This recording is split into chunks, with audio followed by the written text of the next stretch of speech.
Hallo, heute seht ihr einen Teil der einteiligen Serie zum Tag der offenen Töpferei. In Mecklenburg-Vorpommern und überhaupt in allen anderen Bundesländern findet dieser Tag der offenen Töpferei statt. Und zwar am 11. und 12. März, ein Wochenende. Und es gibt in diesem Jahr ein kleines Motto und das heißt in Schale geworfen. Und die Töpferinnen und Töpfer sind aufgerufen, da Schalen zu machen, extra für diesen Tag der offenen Töpferei. Und ihr seht heute mal meinen illustren Beitrag dazu. Ich hoffe, es gefällt euch und viel Spaß. Ich habe hier mal was vorbereitet. Das ist eine große Gipsform. Ach so, die Schalen, die haben eine kleine Vorgabe. Und zwar sollen die 22 cm im Durchmesser haben und ich glaube 7 oder 8 cm in der Höhe. Durchmesser und Höhe. Und das ist eine Gipsform, die hat 25 cm Durchmesser. Das heißt, ich fülle sie nicht bis ganz oben aus, denn ist der Durchmesser automatisch etwas kleiner und mache da einen schönen Rand drauf, aber das werdet ihr ja gleich sehen. Ich fülle jetzt zunächst erstmal diese Form mit Tonbatzen aus. Ich muss dazu mich hinstellen, ihr werdet mein bezauberndes Gesicht gleich nicht mehr sehen. Aber ich denke, das ist verkraftbar. So, diese Klumpen kommen jetzt immer hier in die Schüssel rein. So, ich fange hier unten beim Boden an und drücke das ordentlich rein. So, ich hebe das gleich mal hoch, dass ihr das schön sehen könnt. So, ich zerdrücke das und verstreiche das, dass ich eine gefühlte Wandstärke von einem halben Zentimeter bekomme. Leider nur gefühlt, lässt sich wirklich schlecht nachmessen. Es sei denn, ich würde hier lauter Löcher reinpieken und mal nachmessen, wie tief der Stab dann drin ist. So, jetzt habe ich den ersten Klumpen verstrichen. Jetzt kommt der nächste Klumpen ran, wahllos aus der Tüte geholt. Und das wird hier immer im Anschluss angeschmiert und gleich schön in alle Richtungen verstrichen. Ich habe da eine spezielle Fingerstellung und zwar diese hier. Da kann ich schön mit Kraft, mit guter Kraft alles verstreichen. Dann ist der Stinkefinger in der Mitte, der Zeigefinger liegt oben drauf und eventuell gibt der Ringfinger noch ein bisschen Halt dazu. So.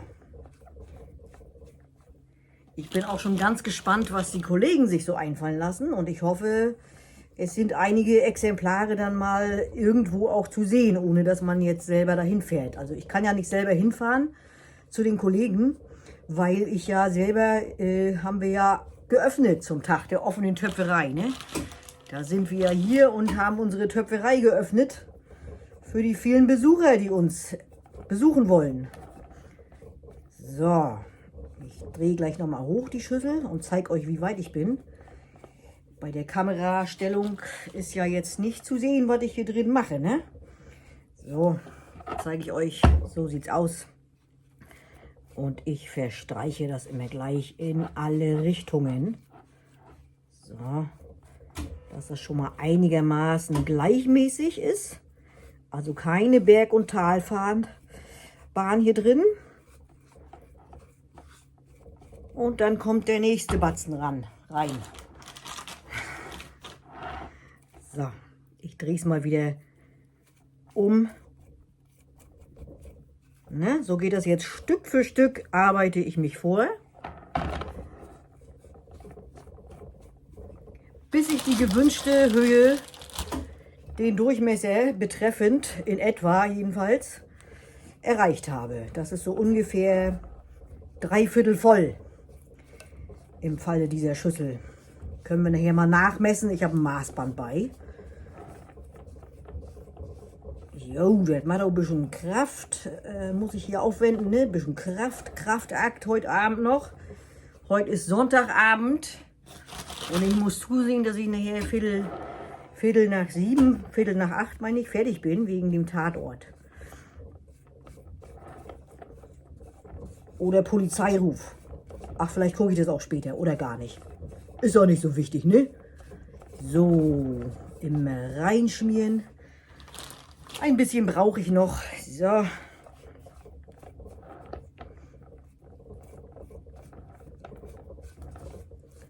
Jo, das löppt. Das löppt allwetter. Immer rein mit der weichen Masse, ne? Die gute Beobachterin hat vielleicht beobachtet, ich benutze gar kein Wasser, weil der Ton ist weich genug, da brauche ich gar kein Wasser. Wenn ich jetzt hier mit Wasser anfange rumzuschmieren, dann wird das nur schmieriger und schmieriger und lässt sich nicht so leicht aus der Form herauslösen. Das ist ja jetzt sowieso schon mit viel Druck gearbeitet, mit relativ viel Druck. So, und wenn dann noch Wasser dazu kommt, dann wird das eine einzige klebrige Masse. Und da geht er viel schwieriger wieder raus. Und Zeit ist ja nun mal Geld, ne? Das dauert ja dann viel zu lange. Natürlich kann man sich hierfür auch richtig viel Zeit nehmen, um das richtig schön zu machen. Also ich könnte immer ewig schmieren, bis das innen, weil es ja eben eine Schale wird, muss das ja innen richtig schön glatt und schnieke sein. Lässt sich ja sonst auch so schlecht sauber machen. Und da empfehle ich schon, das wirklich sorgfältig und ordentlich zu machen. Und wer etwas länger braucht, gerne die Zeit nehmen. Es zahlt sich aus am Ergebnis. So. Das ist hier, glaube ich, schon so meine 5. oder 6. Schüssel, die ich mache. Da geht das schon ein bisschen besser von der Hand, ne? Normalerweise mache ich so eine Objekte eher nicht. Sowas weit geöffnetes, schalenmäßiges. Die gehen nämlich gerne mal kaputt im Rakubrand. Und das mögt ja nun nicht Sinn, ne? Aber ich habe gedacht, ich riskiere. Ich riskiere es dieses Jahr. Mit größeren Schüsseln. Ich hätte auch kleinere gemacht, aber die Vorgabe ist 22 im Durchmesser. Kann man nichts machen, ne? Ich wollte erst auf die Straße gehen und demonstrieren, aber nö, hatte ich dann doch keine Lust. Und dann mache ich das jetzt lieber so und hoffe, dass keiner nachmessen kommt, ne? So. Sieht doch schon ganz gut aus. Soll ich mal zeigen? Haha. Noch eine Runde rum. Und dann wäre das Mann erledigt. So.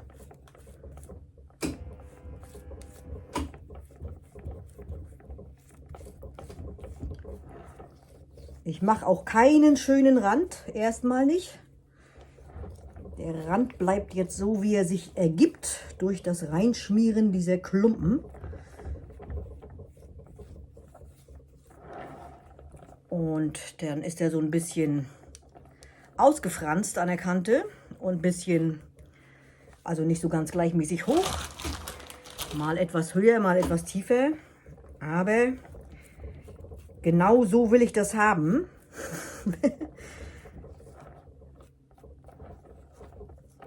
Und deswegen mache ich das auch so. So. Zwischendurch immer wieder rein in die Mulde, alles schön glatt streichen. Mit dieser Fingerstellung. Oder wer möchte, kann auch seinen dicken Daumen nehmen, ne? Aber nee, dann sind immer die Finger so im Weg. Bei mir jedenfalls. Bei mir ist das so. Hier ein lüttes Stück noch ran. Und hier am Rand kann ich immer sehen, wie stark die Wand ist. Kann ich das ein bisschen kontrollieren. Und alles, was in die Schüssel reingeht, da muss ich das bisschen im Gefühl haben. Aber das stellt sich ein, das Gefühl, wenn man das häufiger macht. Kommt das ganz automatisch, die Sache mit dem Gefühl, ne? So. Da noch ein Lütten an. So.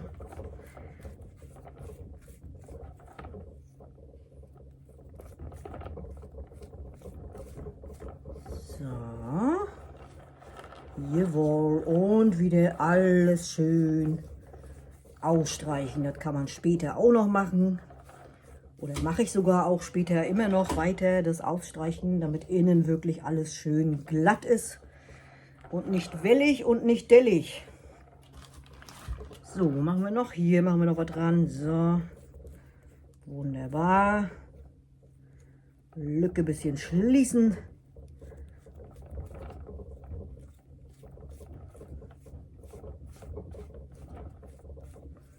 Gut, Jetzt fehlt hier nur noch ein lüttes Stück. Das hier nehme ich. Da kommt noch ein kleines Bätzlein ran.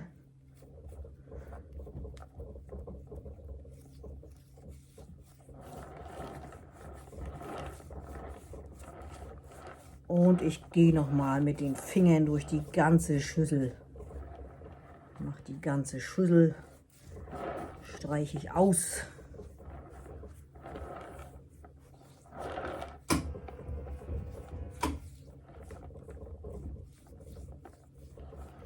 Das geht ja wunderbar und ich sage immer, ich kann ja ewig, kann ich ja schmieren, hier Smähen, ne?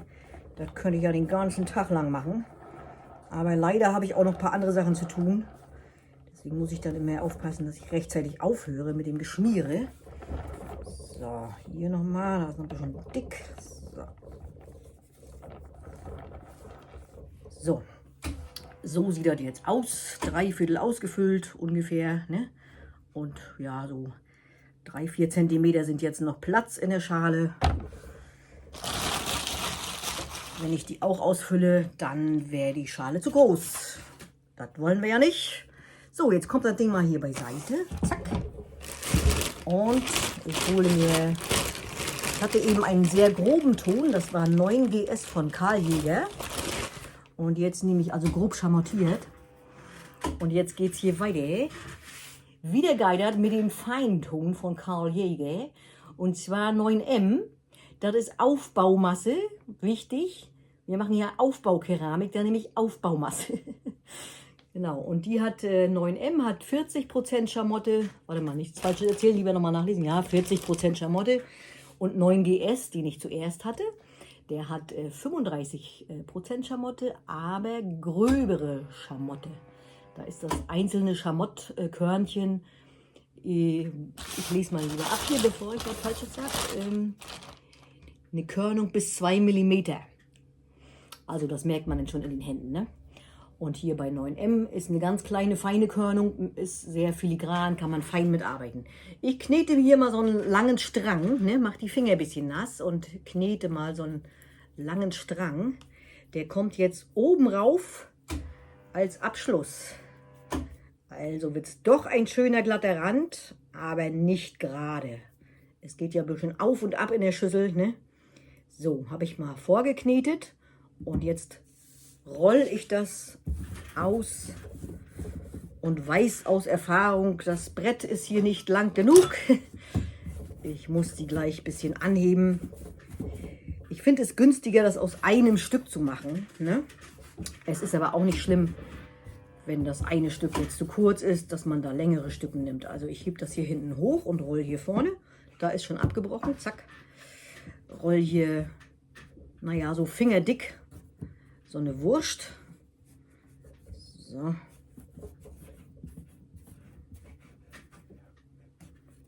Drehe ich das mal um und roll an dem Ende. So.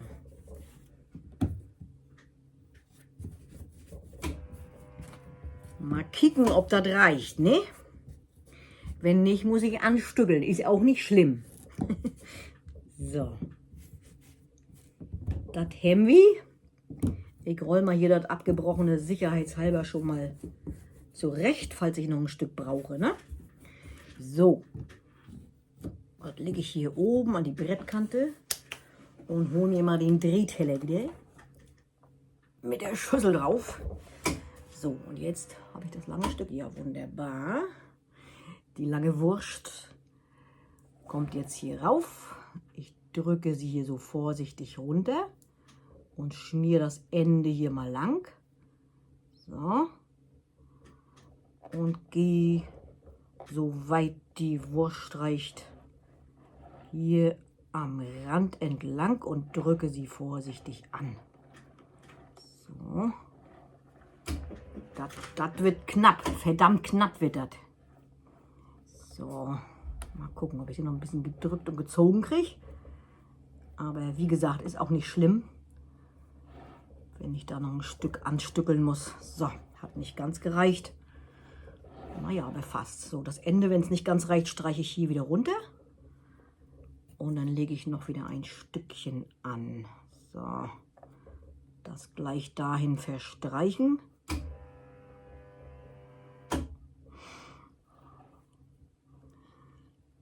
Und da. So. Das auch verstreichen. So. Jetzt gehe ich hier rum und mache diese Verbindung hier unsichtbar. Ne? Schieb das hier mit dem Finger alles runter. Lass die Ritze verschwinden. Und das geht jetzt, sobald ich in der Schüssel bin, wieder ohne Wasser. Wichtig, dass die Wurst weich genug ist, dass die hier nicht zerbröselt.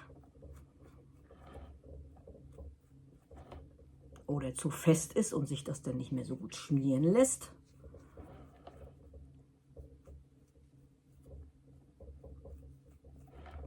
So.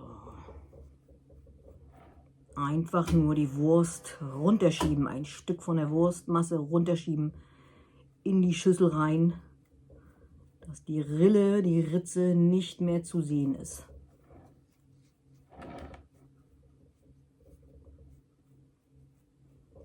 Wunderbar. So. Die Hälfte habe ich schon. Das dauert ein Bett, ne?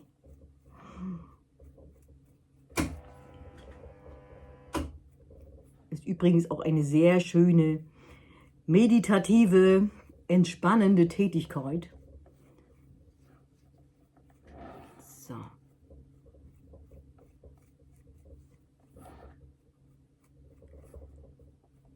Dreiviertel. Gleich haben wir es. Ne? So.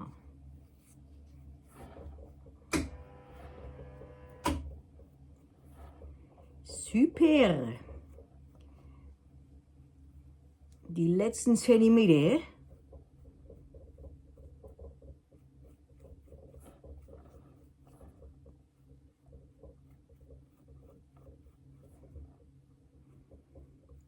Und rum. Die Runde ist rum. So.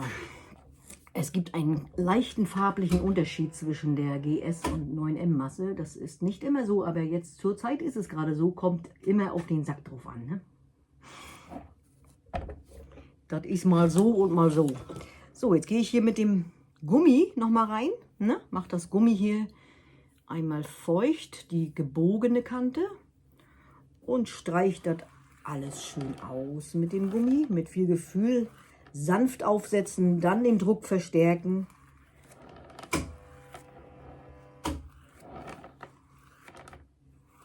So, alternativ kann man auch einen Schwamm nehmen, aber einen ordentlichen Schwamm, so einen Naturschwamm am besten. Aber meine haben sich schon natürlich aufgelöst, da muss ich mir erstmal wieder welche besorgen. Finde ich sogar noch ein bisschen besser mit dem Schwamm. Weil er noch ein bisschen besser sich anpasst. So. Aber ich habe ja noch meine Finger zum Schmieren. Ne? Jetzt baue ich mir einen Stempel und nehme so eine gute Handvoll und mache hier so eine schöne ebene Stempelfläche mit der Handfläche. So. Und total geräuschlos drücke ich den Stempel jetzt hier an die Schüsselwand. Ja, hier noch eine kleine Stelle gesehen. So.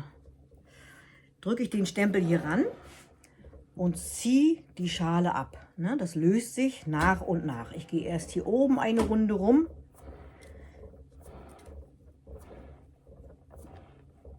Also nicht den Stempel da ranballern. Schön mit Gefühl, kleinen Moment ansaugen lassen. Und dann abziehen, dass die Schale sich löst. Und irgendwann bleibt die ganze Schale am Stempel kleben.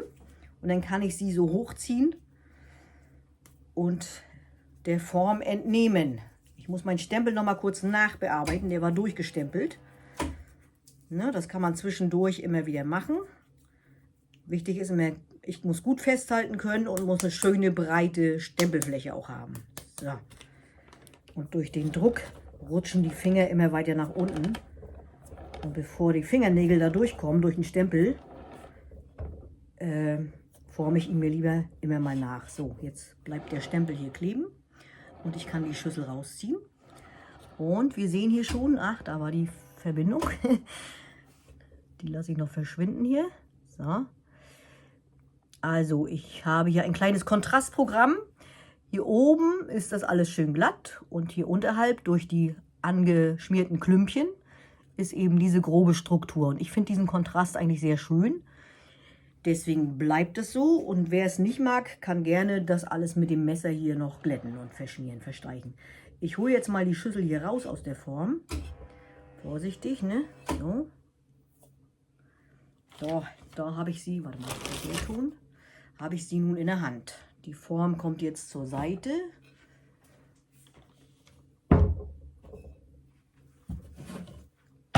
So, das ist die Schüssel. Jetzt habe ich hier vom Stempel noch ein paar kleine sanfte Abdrücke, die kann ich ganz vorsichtig mit dem Finger verstreichen. So, ohne Wasser. So, wunderbar. Fast alles weg. Und jetzt werde ich den Rand bearbeiten mit dieser Kelle hier, ne? Mit dem Pfannenwender. Schön so schräg auf den Rand kloppen.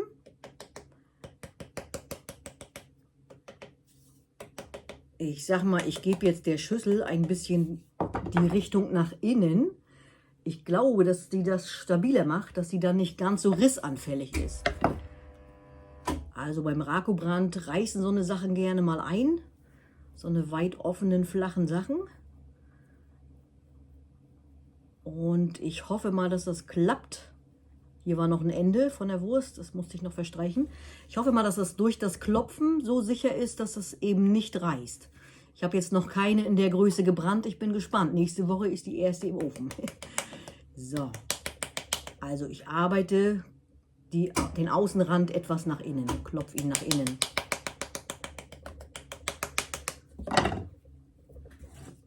So, schräg raufkloppen mit der Kelle. Das mache ich jetzt eine Runde, dann vielleicht noch eine Runde.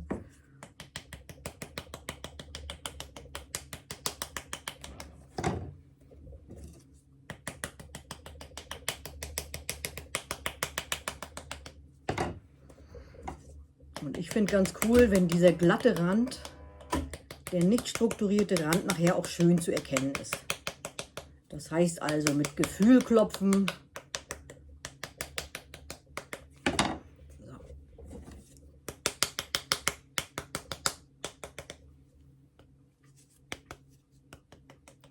Wunderbar. Und jetzt stelle ich sie hier auf dem Brett ab. So. Ist die Schale sehr weich, sackt sie natürlich nach unten. So. Wenn sie sehr weich wäre, würde ich sie auch noch einen Moment länger in der Form lassen. Ne? So, und jetzt kann ich den Rest hier schön machen. Das heißt, durch das Reinklopfen habe ich jetzt hier, ist jetzt hier wieder so eine sichtbare Rille. Ich weiß nicht, ob ihr das erkennen könnt. Und das streiche ich mit dem Finger wieder schön runter. Ne? Halt von außen die Hand gegen und von innen ziehe ich glatt.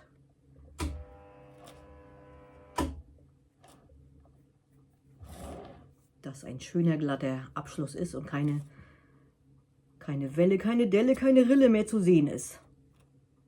So, das mache ich jetzt eine Runde rum, bis mir das Ergebnis gefällt. Und auch hier ist kein Wasser nötig.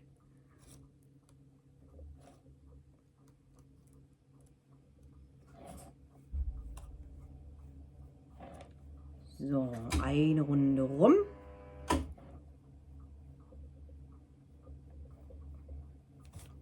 Naja, ich könnte das jetzt ewig machen, ne? Aber so lange soll der Film ja gar nicht sein. Deswegen erzähle ich euch, wie es weitergeht. Das ist ja jetzt hier, ne? Das ist ja noch nichts Dickes, eine einfache Schale. Nee, das reicht ja nicht, ne? Da muss auch mein Markenzeichen rauf. Deswegen habe ich mir ein kleines Stück Ton genommen. Das teile ich durch 2, mache 2 Murmeln draus. 1, 2, so. Und dann suche ich mir eine Stelle, wo die Schüssel Augen haben soll. Ich glaube, also gut ist es immer so ein Tal zu nehmen vielleicht oder den Berg zu nehmen. Ich nehme mal jetzt ein Tal und zwar, welches von den beiden nehme ich denn da?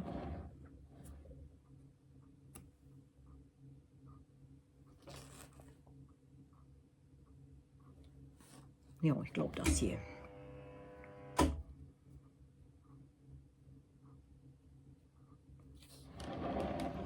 So, die ist jetzt noch nicht endschön. Nicht, dass ihr euch wundert, was macht sie denn hier für einen Scheiß? Ich bin noch nicht fertig. Ich will nur, dass der Film nicht so lange geht. Und deswegen habe ich euch das mal kurz gezeigt. Jetzt hole ich noch mal eine fertige Schüssel, dass ihr das auch seht. Bin gleich wieder da.